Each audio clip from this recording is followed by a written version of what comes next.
Mesdames, Messieurs, bonsoir. Heureuse de vous retrouver au 20h30. Voici les titres du journal.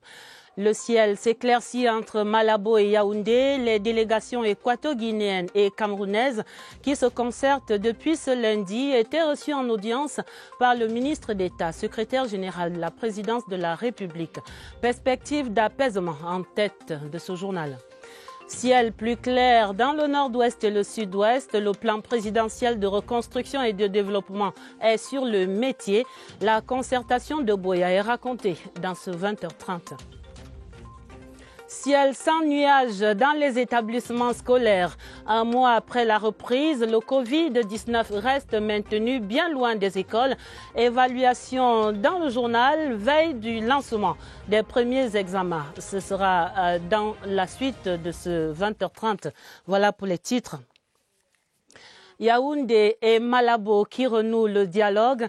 Les ministres de la Défense de Guinée équatoriale.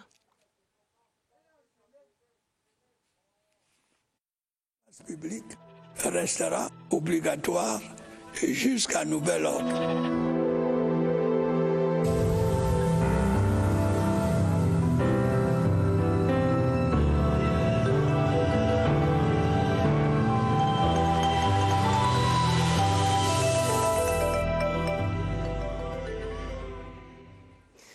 Yaoundé, Malabo qui renoue donc le dialogue. Les ministres de la Défense de Guinée équatoriale et du Cameroun et leurs experts tiennent une concertation de haut niveau depuis ce lundi matin ici dans la capitale pour un apaisement des tensions à la frontière entre les deux pays.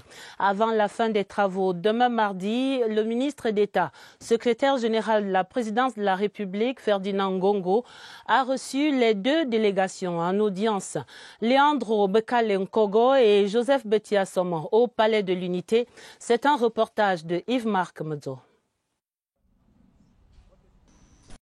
La composition des délégations camerounaises et équato-guinéennes à cette audience du ministre d'État, secrétaire général de la présidence de la République, Ferdinand Ngongo, agissant au nom du chef de l'État, renseignant à suffire sur l'enjeu de la rencontre et l'importance des sujets en discussion. Conduite respectivement par le ministre en charge de la Défense, à savoir Leandro Bekale Nkogo pour la Guinée équatoriale et Joseph Betia Somo pour le Cameroun, les deux délégations sur le point d'être reçues par Ferdinand Ngongo comprennent par ailleurs côté équato-guinéen Balthazar Ngonga Ejo, ministre d'État équato-guinéen en charge de l'intégration régionale, Eduardo Minan Nzema Abeme, secrétaire d'État à la sécurité nationale, Alfredo Abesso Mvono Ongene, secrétaire d'État à la défense nationale, et son Excellence Armando Koté Echwaka, ambassadeur de Guinée équatoriale dans notre pays.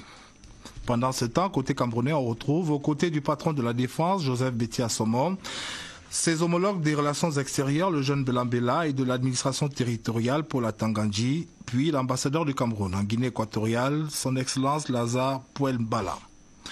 L'arrivée dans la salle du ministre d'État SGPR, précédé par le secrétaire général adjoint de la présidence de la République, Mohamedou Moustapha, va servir de déclic pour l'ouverture des travaux. Dans un huis clos de rigueur, les membres des deux délégations vont s'employer à délibérer sur les questions à l'origine de la poussée de fièvre observée ces derniers temps à leurs frontières communes. La grande cordialité affichée par les uns et les autres au sortir de cette rencontre sera un indicateur de l'harmonie retrouvée. Notre mission ici au Cameroun consiste à œuvrer à la mise en place d'un cadre visant à renforcer la collaboration, la coopération entre l'armée de Guinée équatoriale et l'armée du Cameroun. Estoy tranquilamente en Camerún, ya que como lo he expuesto anteriormente, je me sens entièrement à l'aise depuis mon arrivée au Cameroun et comme toujours, je puis vous dire que je me sens chez moi. Ainsi donc, les nuages qu'on a cru percevoir ces derniers temps sur le ciel des relations entre Yaoundé et Malabo sont à présent dissipés. Ceci grâce à l'engagement déterminé des deux chefs d'État, Paul Biya du Cameroun et Théodoro Obiangema Bazogo de Guinée équatoriale, qui ont instruit leurs principaux collaborateurs en charge des questions de défense et de sécurité de se rencontrer. La compréhension de l'Armada nationale est une chose muy importante. Cuando las dos armadas se nous souhaitons comme changement, c'est la consolidation de l'entente entre nos deux armées. Parce qu'ils ont des combats communs, par exemple contre la piraterie, contre le détournement, le pillage et l'immigration. Il s'agit là de terrains sur lesquels elles doivent s'entendre comme institution. Notre souhait est que le soldat équatorien se sente chez lui au Cameroun et que le soldat camerounais se sente chez lui en Guinée équatoriale. L'essentiel étant désormais sauf, il restera simplement à déterminer d'un commun accord les modalités de mise en œuvre de ce retour à la normale afin que les peuples frères du Cameroun et de Guinée équatoriale, liés par une interdépendance naturelle, continuent à partager leur communauté de destin. Malabo et Yaoundé discutent et c'est déjà un acquis. Depuis ce lundi matin, les experts équato-guinéens et camerounais réunis à huis clos Yaoundé Hilton Hotel examinent ensemble les solutions possibles pour amener la sérénité à la frontière et dans la coopération entre les deux pays. Et malgré le secret qui entoure ces travaux, notre fin limier Pierre Evembe a pu saisir l'essentiel de ces débats. Voici son reportage. La réunion de haut niveau des ministres de la Défense du Cameroun et de la Guinée équatoriale est certes mardi, mais au vu de l'intérêt supérieur accordé par le président Paul Biya et son homologue équato-guinéen Teodoro Obiang Nguema pour une issue favorable à la consolidation des relations fraternelles et amicales, le ministre Joseph Betty Assomo et ses proches collaborateurs ont eu un échange avec son homologue le ministre Leandro Kogo Bekale, qu'accompagne le ministre d'État, ministre d'intégration régionale Balthazar Ngongaïdjou. Échange qui porte sur ce qui peut être qualifié d'incompréhension et de velléité au niveau de la frontière notamment.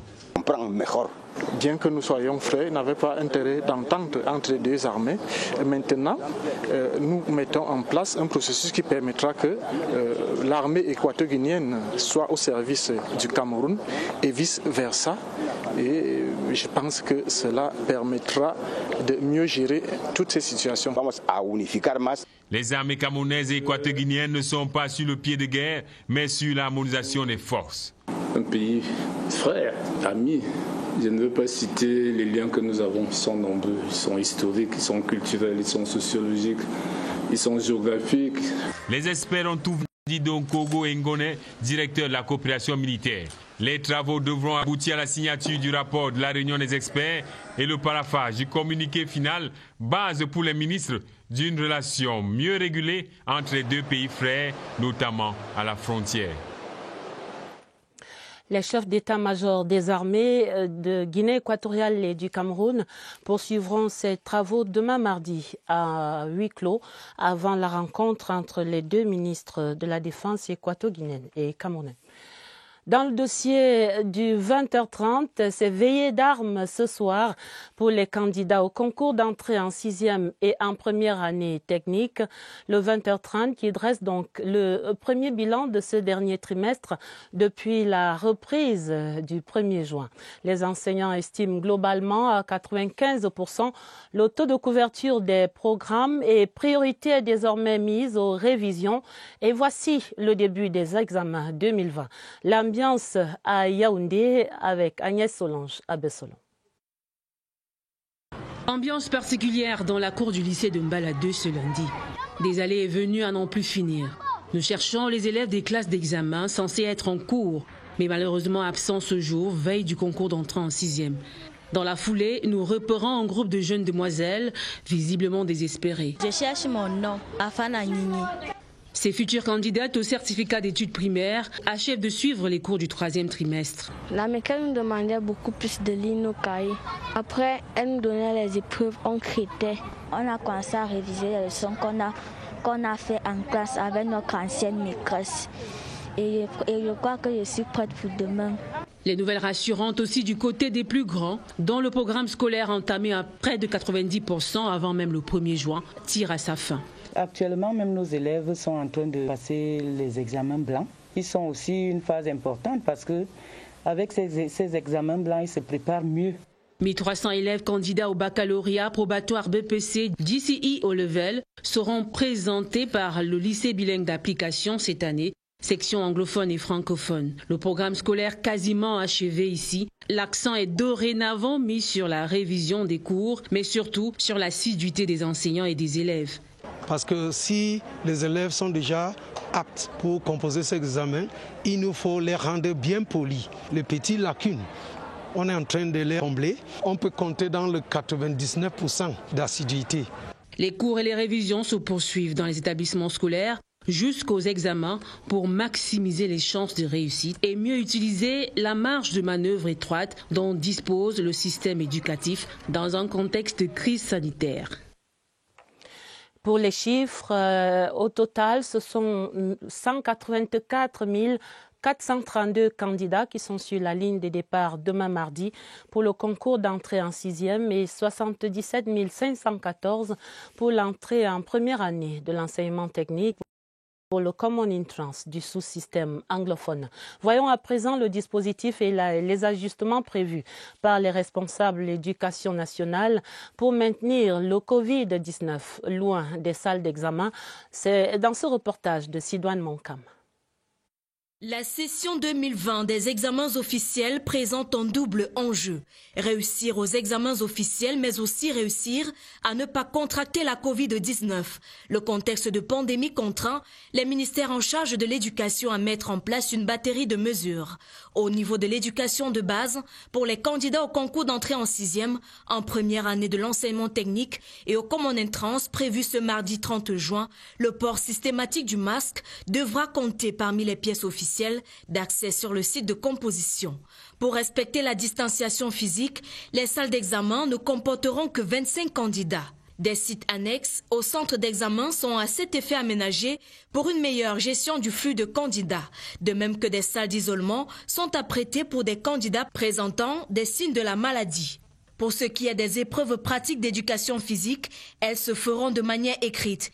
Comme à l'éducation de base, les mêmes réajustements sont opérés dans les rangs des enseignements secondaires. 24 candidats par classe, espace de 2 mètres, voire 3 mètres. Le port des masques et l'interdiction aux candidats de circuler.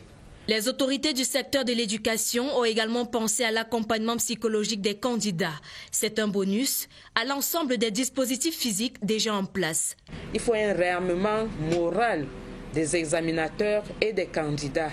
En ce qui concerne les examinateurs, leur tâche, leur mission d'évaluateur.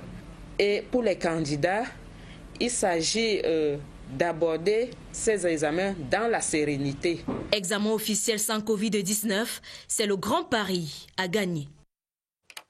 Et on peut déjà tirer un coup de chapeau ce soir à la communauté éducative nationale. Un mois après la rentrée spéciale du 3e trimestre, on peut dire que le pari de la lutte contre le Covid-19 dans les écoles est tenu. Les établissements scolaires à Yaoundé ont largement respecté les mesures barrières. Elles sont appliquées à la lettre dans les écoles primaires, les lycées et les collèges. La communauté éducative reste mobilisée et on touche du bois, on croise des doigts jusqu'à la fin de ces examens 2020. Joël Igor Abanda.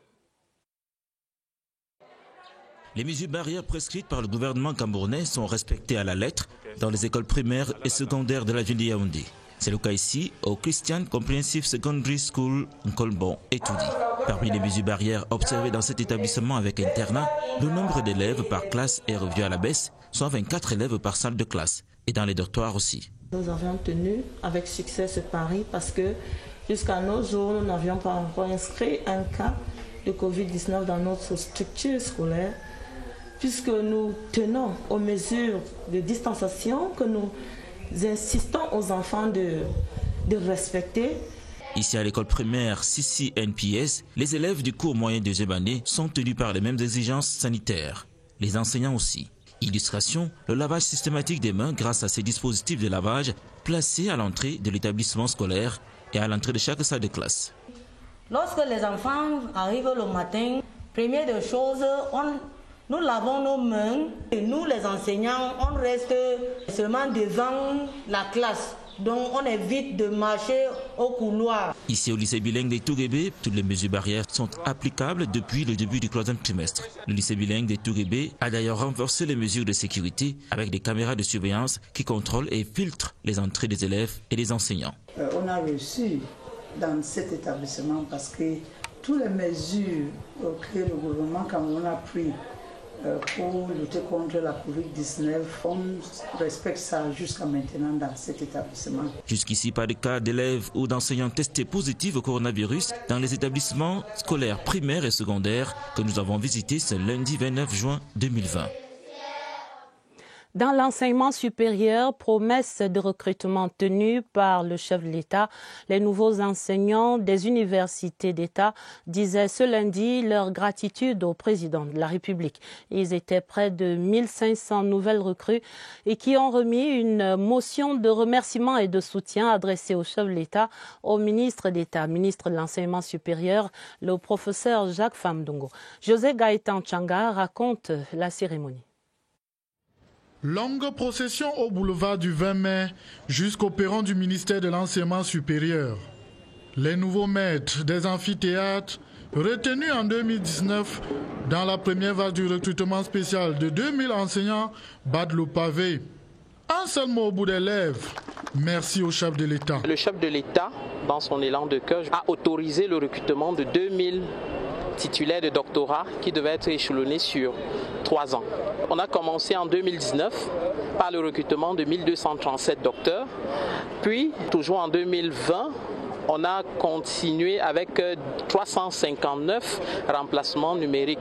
Et vous savez, en Afrique, lorsqu'on demande quelque chose à quelqu'un et qu'on l'obtient, il est toujours bon qu'on dise merci.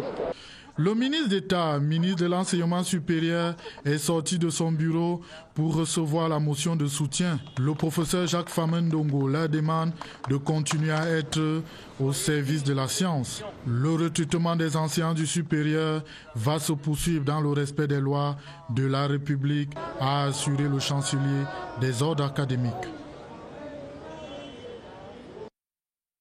Autre chose dans l'actualité, la suite de la session parlementaire de juin à l'Assemblée nationale.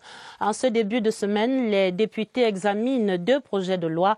Le texte relatif à la liberté d'association défendu par le ministre de l'administration territoriale, Paul Atangandji, et celui qui régira les associations artistiques et culturelles est soutenu par le ministre Bidong Pat. Le point des travaux, Clarisse Tang. Le projet de loi modifiant et complétant certaines dispositions de la loi relative à la liberté d'association vise à modifier les dispositions de l'alinéa 4 de l'article 5 de la dite loi. L'objectif de cet amendement est d'organiser un mode de gestion spécifique pour les associations artistiques et culturelles et partant d'aménager un cadre législatif propre aux dites associations. Le président Paul Biya, c'est le grand maître de l'équité qui écoute tout le monde et qui essaye de trouver des solutions adaptées à nos spécificités. Ce que le chef d'État a voulu faire à travers cet amendement, c'est de permettre aux artistes de recueillir la juste récompense de ce qu'eux ils produisent, ce qui n'a pas été toujours le cas. La mise en place d'une loi régissant ces associations entraînera la professionnalisation de ces secteurs et dynamisera le mouvement artistique et culturel sur l'ensemble du territoire national. Quant au projet de loi régissant les associations artistiques et culturelles au Cameroun, elle vise à encadrer la création et le fonctionnement des associations artistiques et culturelles, des entités dont la mission est de contribuer à la promotion de l'esprit de créativité de ses membres, à la diffusion et à la pérennisation du patrimoine culturel universel. Les associations artistiques et culturelles qui désormais vont être placées sous la tutelle du ministère des Arts et de la Culture, les compagnies, les unions, les guildes, les fédérations vont se créer librement, mais devront dans leur fonctionnement respecter strictement les lois en vigueur au Cameroun. Les associations artistiques et culturelles sont ainsi soumises à une gestion et à des textes particuliers. L'aboutissement de ces projets de textes va contribuer à structurer le mouvement artistique et culturel et à professionnaliser ce secteur, potentiellement pourvoyeur d'emplois et de richesses. Allons à présent à Buea, dans la région du Sud-Ouest, pour vivre De cette concertation populaire autour du plan présidentiel pour la reconstruction et le développement des régions du Nord-Ouest et du Sud-Ouest. Toutes les composantes sociopolitiques de ces deux régions se sont retrouvées avec Paul Tasson, le coordonnateur national du projet. Objet de la rencontre et impliquer tous les acteurs pour peaufiner le plan d'action et sa mise en œuvre. Stéphane Talla est à Buea. Concentrés et attentifs, les membres de la société, préfets, autorités traditionnelles et politiques, directeurs généraux, les représentants des jeunes et des femmes s'imprègnent des spécificités du plan présidentiel pour la reconstruction et le développement du Nord-Ouest et du Sud-Ouest. Ils sont partis des 6 départements de la région et d'ailleurs. Ceci marque le début de la forte mission de sensibilisation que conduit le ministre délégué à l'économie en charge de la planification en qualité de coordonnateur national du dit plan. En donnant le coup d'envoi de l'exercice, Paul Tasson a relevé que le PPRD se veut un programme d'espérance pour les populations des 2 régions concernées. La reconstruction devra couvrir entre autres 11 000 maisons d'habitation dans 99 villages, 44 formations sanitaires, près de 300 km de routes et plus d'une centaine d'établissements scolaires détruits dans le cadre de la crise au Sud-Ouest. Il sera aussi question d'assurer la restauration de la cohésion sociale et la redynamisation de l'économie locale pour un coût global d'environ 89 milliards de francs CFA. Pour le coordonnateur national, la souffrance ne saurait être un mode de vie réservé aux habitants des régions en crise, raison pour laquelle la mise en œuvre du plan présidentiel démarrera dans les zones déjà calmes en attendant de tourner définitivement la triste page de la crise. Paul Tasson invite alors les jeunes et les populations en général à s'approprier ce plan salvateur. La reconstruction et le développement s'exécuteront sur une période de 2 ans. Au cours de la mission de sensibilisation, les différents acteurs devront réactualiser l'état des lieux et définir les priorités afin que les réalisations nourrissent les attentes des populations. Et en attendant le fruit de ces discussions pour sa renaissance, la région du Nord-Ouest est préoccupée par la flambée des prix des denrées alimentaires et par la persistance des villes mortes tous les lundis.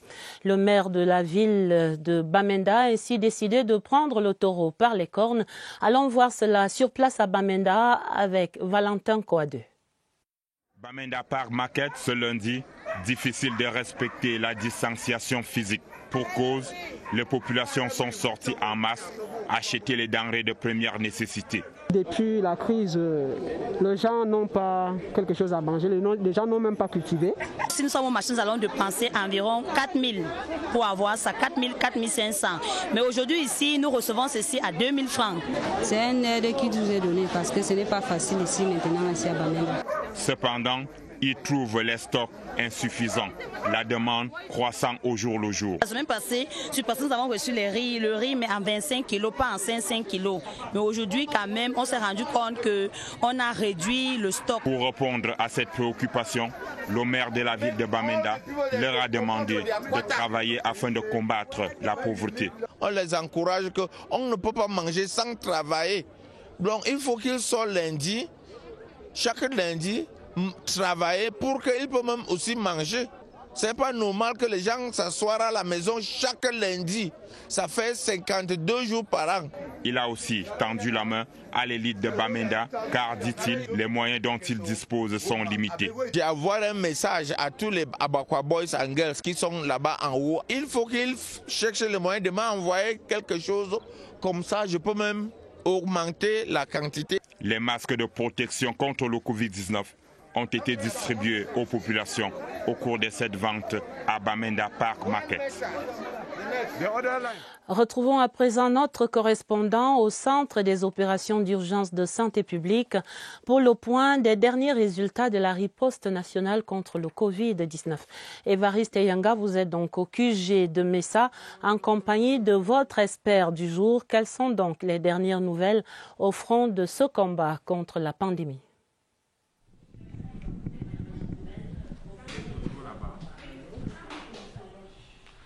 Bonsoir Adèle, c'est une embellie, ce sont des signes avant-coureurs qui augurent de lendemain meilleur. L'annonce faite ce soir par le docteur Fané Mahamat qui représentait le ministre de la Santé publique au point de presse quotidien. La dame annonce que la stratégie actuelle contient, elle ralentit la progression de la maladie dans les communautés et cela s'explique en deux éléments. Le premier, ce sont les 3T, c'est-à-dire le testing, le tracking et le treating. C'est-à-dire que on recherche les cas dans les communautés, on les teste et puis on les traite et cela fonctionne assez bien. L'autre élément qui justifie ce résultat positif du système de santé du Cameroun, c'est la décentralisation de la prise en charge. On est parti des hôpitaux principaux pour les centres spécialisés et même les hôpitaux des districts. On reste sur un élément majeur qui a participé aussi à jouer sa partition dans ces résultats positifs. Il s'agit des diagnostics et des tests. On en parle ce soir avec le docteur Etogo Ondigui. Bienvenue, que je reçois. Bonsoir docteur. Bonsoir Evariste. Vous êtes médecin, biologiste et en même temps vous êtes chef unité laboratoire santé publique. Ça c'est la nouvelle appellation de ceux que l'on désignait par hygiène mobile. C'est bien cela? Bien cela, le laboratoire national de santé publique. Voilà, dis-nous, combien de tests ont déjà été effectués à ce jour et quels sont les problèmes que cela a résolus? Bien, la synthèse faite par l'unité laboratoire dans la mi-journée indique 46 916 tests déjà effectués à travers 14 laboratoires actifs dans les 10 régions du pays. Alors, ces problèmes que ces diagnostics permettent de résoudre, il y a déjà l'identification des nouveaux cas, parce que c'est le laboratoire qui permet de confirmer les cas. Et le diagnostic laboratoire permet également de déclarer la guérison des patients qui ont déjà été diagnostiqués auparavant et qui ont été soumis au traitement. Bien, voilà quelques problèmes que le diagnostic au laboratoire peut résoudre, Evariste. Voilà, dis donc, il y a les tests PCR, c'est-à-dire les tests biologiques, et puis il y a les tests de diagnostic rapide. Les deuxièmes, on a le résultat 15 minutes après, mais le premier, le résultat en principe, c'est après 4 heures de temps. Mais pourquoi les résultats des PCR se font toujours attendre avec des résultats, des délais élastiques? Tout à fait, Evariste. Le test de diagnostic rapide est effectivement conçu pour obtenir le résultat dans les 15 minutes et pouvoir mettre le patient sous traitement. Nous comprenons bien l'angoisse de nos patients, de la famille et des soignants qui attendent le résultat, mais nous continuons à travailler pour améliorer le délai de rendu des résultats. Il faut dire que la technologie, les techniques PCR sont bien plus complexes que les tests rapides et ça demande un certain nombre de préalables. Donc, il y a la phase préanalytique, la phase analytique et la phase post-analytique qui prennent un certain délai. Mais nous appelons nos concitoyens, nos patients à continuer à faire confiance au système de laboratoire parce qu'avec la décentralisation, nous essayons de rapprocher les laboratoires qui effectuent ces tests des régions et des districts pour que les malades obtiennent les résultats le plus rapidement possible. Merci docteur d'avoir apporté ces éclairages. Merci d'avoir aussi répondu à cette invitation. Je vous félicite. Quand je dis vous, c'est tout le corps médical avec la grande annonce de ce soir, la maladie qui est de plus en plus contenue. Adèle, ce soir, vous l'avez remarqué, pas de chiffres à mettre à disposition. Eh bien, le personnel dédié dans les régions est appelé à subir des stages de capacité et l'opération va durer quelques jours, donc on va devoir s'armer d'un peu de patience avant le retour éventuel des chiffres. À vous le plateau. Merci Évariste et merci à votre expert. Avec ces bonnes nouvelles quant à la maîtrise progressive de la pandémie telle qu'elle évolue au Cameroun, nous aurons certainement rendez-vous demain pour des chiffres sur l'évaluation de l'état même de la propagation de la pandémie à travers le territoire national. L'expertise de l'ordre souverain militaire de Malte, aux côtés des hôpitaux en charge de la prise en charge des malades du Covid-19, la mission d'urgence qui séjourne en ce moment au Cameroun, était reçue en audience ce lundi même par le Premier ministre chef du gouvernement, Joseph Dion-Ngouté. Un apport qui compte. Reportage à l'immeuble Étoile, Laurentine Bokono. Maltes Heures International, c'est le corps international d'aide humanitaire de l'ordre souverain de Malte. À cause de la pandémie du coronavirus, ce corps spécialisé est arrivé dimanche au Cameroun pour une mission d'urgence de 3 semaines. Notre rôle sera tout d'abord de venir faire des évaluations sur Yaoundé et ensuite d'aller sur Douala pour continuer ces évaluations. Les évaluations permettront d'analyser des points et des recommandations qui pourront être mises en œuvre en complément des actions qui sont déjà menées. Les centres d'appui et de prise en charge des malades du Covid-19 de Yaoundé et Douala sont principalement visés. L'OMS se félicite du beau travail déjà abattu par le gouvernement camerounais. Elle vient seulement en appui et va axer sa mission sur 2 principaux points. Nous sommes très heureux que cette mission est au Cameroun pour appuyer, vraiment venir en complément du travail extraordinaire que le Cameroun a fait dans 2 domaines essentiels, comment minimiser ou réduire la transmission, comment arrêter la transmission, mais également au niveau des formations sanitaires, comment mieux prendre en charge les personnes malades et surtout éviter les décès. Concrètement, nous allons venir à la fois dans les hôpitaux et dans les formations sanitaires pour venir identifier avec les équipes sanitaires présentes quels sont les axes sur lesquels on pourrait donner des recommandations et améliorer certains points. L'audience avec le Premier ministre chef du gouvernement, Joseph Dion-Ngouté, s'est déroulée dans la salle des conseils de l'immeuble principal des services du Premier ministre et dans le strict respect des mesures barrières. À titre de rappel, Maltes Heures International de l'ordre souverain de Malte totalise plus de 50 ans d'expérience humanitaire et intervient aujourd'hui sur près de 100 projets chaque année dans une vingtaine de pays d'Afrique, d'Asie, d'Amérique, d'Europe et du Moyen-Orient. Son siège est basé à Cologne, en Allemagne. L'OMS, l'Organisation mondiale de la santé et l'Union européenne qui apportent également leur soutien au dispositif national de lutte contre le Covid-19. Ils ont offert un don constitué de plus de 180 bonbonnes d'oxygène destinées à la prise en charge des malades. Le don était réceptionné ce lundi par le ministre de la Santé publique, le docteur Manaouda Malachi. Marlise Eno-Ambarga.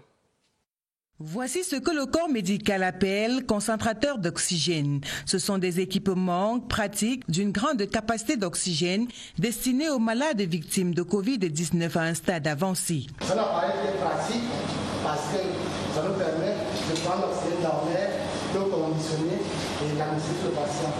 Compte tenu des limites des plateaux techniques de nos formations sanitaires, l'Organisation mondiale de la santé et l'Union européenne ont choisi en guise d'appui à la riposte gouvernementale contre le Covid-19 de remettre cet équipement d'une grande importance. Ces équipements vont permettre de mieux prendre en charge des malades et réellement pour sauver plus de malades qui ont le Covid. Nous avons annoncé nos contributions, mais là c'est une réalisation. On a 183 appareils des concentrateurs d'oxygène.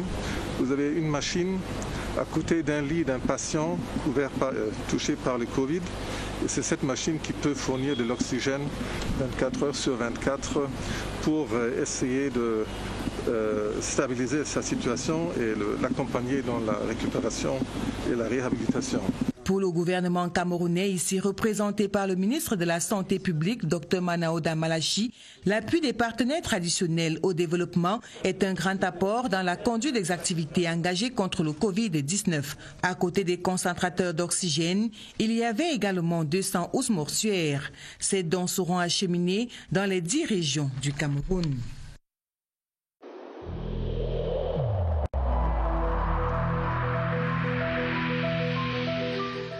N'oublions pas que la négligence d'une seule personne peut nuire gravement à l'ensemble de la communauté.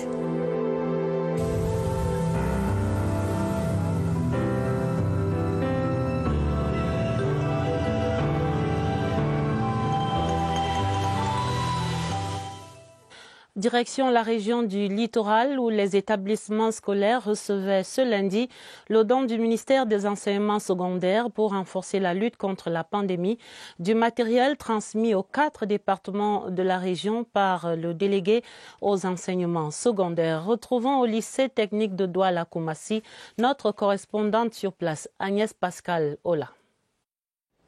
Très soucieux du devenir de la jeunesse camerounaise, le gouvernement, à travers le ministère des enseignements secondaires, a remis du matériel constitué de grands fûts, des seaux robinets, des cartons de savon, des détergents et eau de javel, des thermoflash, des gels hydroalcooliques ainsi que des pulvérisateurs et autres masques. Pour le délégué régional des enseignements secondaires du littoral, cette action du gouvernement permettra de mieux sécuriser et préserver la vie des enseignants et de leurs apprenants.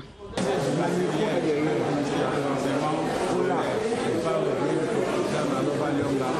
bien voulu mettre à la disposition de tous les établissements de la région du littoral dans l'accompagnement que le gouvernement a décidé pour mettre les écoles en sécurité contre la COVID-19. Après avoir suivi l'enseignement sur le Covid-19 donné par un médecin, les délégués auront de la matière. Ainsi, ils pourront transmettre le message de prévention et du respect de mesures barrières tout en faisant bon usage du matériel reçu. Donc ce sera un grand coup de main que la hiérarchie aura donné aux parents et même aux chefs d'établissement pour pouvoir booster cette maladie hors de notre département. Entre autres dons, des ordinateurs, des imprimantes, des antivirus et des disques durs. Une nouvelle vie commence ce lundi pour 40 enfants de la rue. Le ministre des Affaires sociales, Pauline Irène Guéné, supervisait leur transfert à l'institution camerounaise de l'enfance de Bétamba. C'est dans le département du Mbam-Ekim et c'est la suite de l'opération de rééducation-réinsertion qu'elle a lancée le 1er avril dans les rues de Yaoundé. Et on peut dire que le ciel s'éclaircit pour cette première vague. Laurence Okalia. C'est un nouveau départ. Il quitte les rues de Yaoundé pour emprunter le chemin de la réinsertion sociale.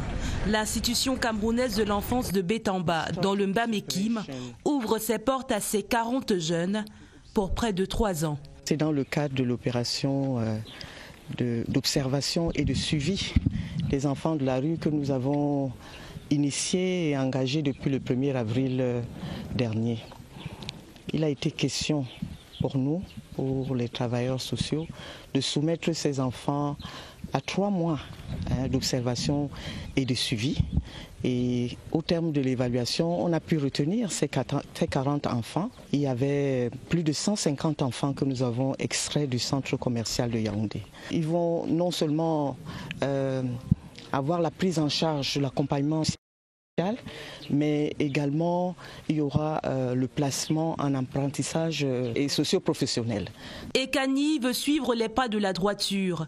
Après des nuits à la belle étoile dans les rues de la capitale, avoir un toit pour dormir lui permet de s'accrocher à son rêve. Ma grand-mère était morte et ma mère m'avait abandonné à l'âge de 2 ans. Quand ma grand-mère est morte, je n'avais plus personne qui pouvait me pousser à l'école. Je me suis alors retrouvé dans la rue. Je me sens à l'aise ici, là, par la violence de la rue, les bastonnades. Je veux être un policier pour défendre mon pays. On comptera également des futurs menuisiers, mécaniciens, couturiers et bien encore. La prochaine fois qu'ils descendront dans les rues, ce sera certainement pour rejoindre leur lieu de travail.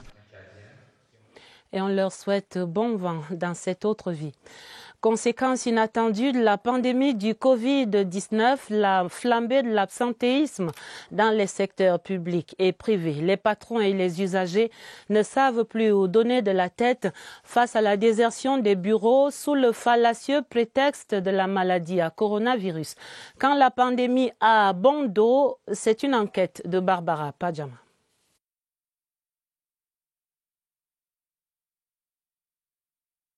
Certainement.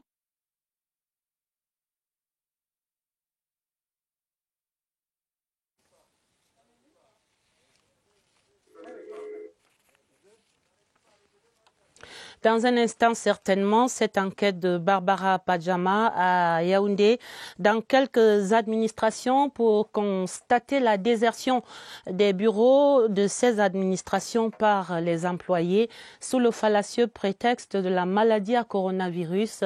Beaucoup se sont donné des permissions illégalement et les communiqués pleuvent maintenant sur les antennes de la CRTV pour les rappeler à l'ordre. Barbara.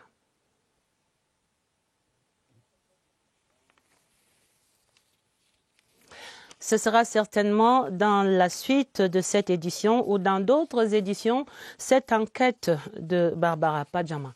La première édition de la Journée internationale des micro-entreprises et petites et moyennes entreprises se célébrait le 27 juin samedi. Et ce lundi, en léger différé, le ministre Achille Basilekin III a présidé une conférence débat sur le thème de la PME comme levier de croissance et de création d'emplois. La synthèse de ces échanges avec Alvin Giselze.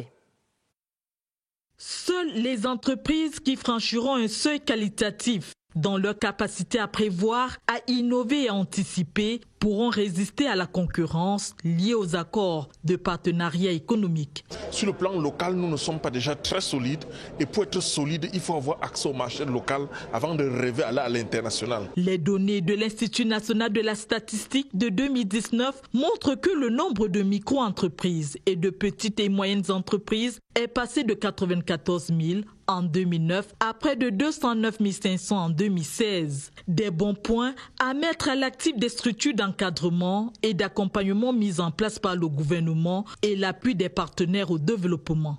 Nous allons nous enrichir de suggestions nouvelles afin que ce segment qui est très important, qui est pourvoyeur d'emploi et qui va permettre au Cameroun d'atteindre des objectifs de développement durable, puisse bénéficier de toute l'attention que ce secteur mérite, mais également de pouvoir ainsi mieux sensibiliser tous les acteurs, tout l'écosystème aux préoccupations des micro et petites et moyennes entreprises. La compétitivité de ces micro-entreprises et petites entreprises est la principale préoccupation de cette première édition. L'opportunité offerte par le Covid-19 avec la fermeture de frontières a dévoilé le génie créatif des entrepreneurs camerounais. Oser, rêver et innover, le Cameroun en est capable à condition de voir grand.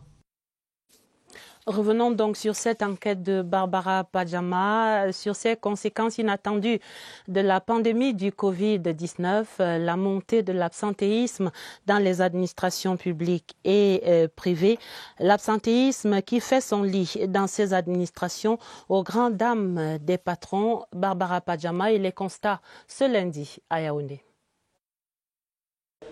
À l'école de l'assiduité au travail, il y a toujours des abonnés absents. Dans quelques administrations publiques privées passées en revue ce matin, le vent circule dans les couloirs. Et même des chaises de bureau posent, chômage technique. Le personnel en présence effective forme une petite poignée pour 3 raisons. Les retards, les permissions dit-on. L'autre allégation brandit la pandémie, tout de suite écartée par l'administration à travers des communiqués comme ceux-ci. Des invites à regagner son poste dans les plus brefs délais. La procédure de mise en garde, si activée, est préjudiciable pour l'employé. L'absence d'un agent public à son poste de travail doit être constatée. Elle peut être constatée au bout de 3 jours. Au bout d'une semaine encore, on peut faire une lettre d'observation à l'endroit de l'agent public qui est mis en cause au bout de 3 semaines, au bout d'1 mois, en lui rappelant ce à quoi il s'expose, c'est-à-dire la suspension de son salaire. Pour éviter les sanctions, les autorités anticipent sur les ruses. Chaque structure planifie de telle sorte que certaines personnes ne viennent pas cette semaine et l'autre semaine d'autres viennent pour éviter, n'est-ce pas, 3 ou 4 personnes dans un seul bureau. Chaque directeur est tenu d'avoir à son niveau une main courante où les personnels écrivent leur nom à l'arrivée comme au départ. Cela peut faire office de l'outil de contrôle de la présence effective des personnels. La reprise normale des activités dans les structures est une directive du Premier ministre datant du 30 avril dernier. Les petits pas du développement dans les régions du nord et de l'extrême nord, le Cameroun et la Confédération helvétique vont investir la rondelette somme de 1 milliard de francs CFA pour l'approvisionnement en eau et l'électrification de 4 villages dans ces régions. Ce sont là les retombées du programme des fonds de contre-valeur suisse et du ministère de l'économie. Le programme était lancé dans la localité de Kamarki où nous retrouvons Lionel Mingue. Ce sont les conditions de vie d'environ 3000 âmes qui vont ainsi changer dans le village Kamarki, l'une des 4 localités de la région du Nord et de l'extrême Nord, à bénéficier de la phase pilote du projet Eau pour tous au Sahel à travers l'énergie solaire. Ce volet socio-économique est basé sur le principe de la terre, l'eau, le soleil et les habitants pour développer la richesse et les amener à rêver que chaque ménage peut banaliser le million. Dans les faits, il va s'agir de mettre en place un système d'irrigation à partir de l'énergie solaire, ce qui permettra aux populations de pratiquer l'agriculture pendant les 12 mois de l'année. Nous allons installer ici à Kamarki 2 grands sites de pompage d'eau. Il est question d'installer 100 kits solaires, donc on va identifier 100 ménages. Au nom des populations, le sous-préfet de Huina, Adama Kassoum, a salué les fruits de cette coopération entre le Cameroun et la Suisse. À travers cette énergie solaire, on va pomper de l'eau, pour irriguer les cultures, toute chose qui va essayer d'améliorer les conditions de vie des populations parce qu'ils vont diversifier leur culture. Et puis de 2, ils vont abreuver leurs animaux, ça veut dire qu'ils peuvent pratiquer également de l'élevage intensif. Kawadi dans le Logon et Chari, Bizili dans le Mayokani sont les prochaines localités devant bénéficier de la phase pilote du projet Eau pour tous au Sahel à travers l'énergie solaire. Je vous donne lecture de ce courrier du président de la République, son Excellence Paul Biya, adressé à sa sainteté le pape François, souverain pontife, à l'État de la Cité du Vatican, à Rome. Le président de la République écrit « Très Saint-Père, il m'est particulièrement agréable de vous souhaiter en ce 29 2020 une bonne fête au moment où l'Église catholique romaine célèbre les saints apôtres Pierre et Paul. Je saisis cette agréable occasion pour vous réitérer mes vœux de santé et de réussite pour votre pontificat. Veuillez agréer, très Saint-Père, les assurances renouvelées de ma très haute considération. La fin du 20h30, essentiellement à retenir la suite demain et la fin de cette concertation entre les délégations conduites par les ministres de la Défense équato-guinéen et camerounais. Ce sera donc demain le rapport de fin au Yaoundé Hilton Hotel et demain également le démarrage des concours de fin de l'éducation de base, concours d'entrée en 6e, First School Living Certificate et entrée en première année technique. Le 20h30, une édition préparée avec la collaboration de Irène Janafouda et Augusta Ngononga. Vous aurez un autre journal à minuit présenté par Gilbert Ongeni et Dieudonné Zra. Retrouvez juste après sur cette antenne Achou Nienti dans Inside de Presidency. Je vous laisse en compagnie de 7 autres sonnets d'alarme contre le Covid-19. Prenez soin de vous, très belle soirée et à demain, 20h30.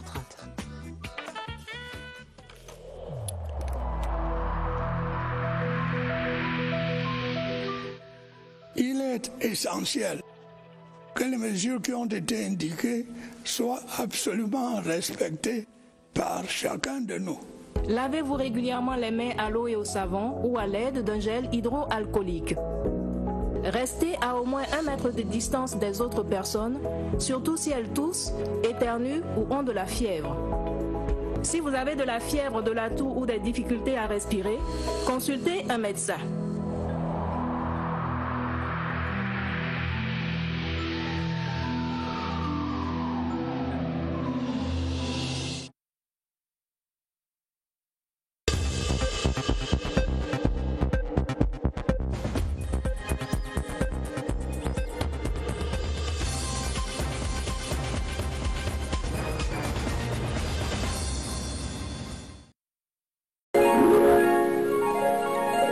CRTV News, ici, toute l'info.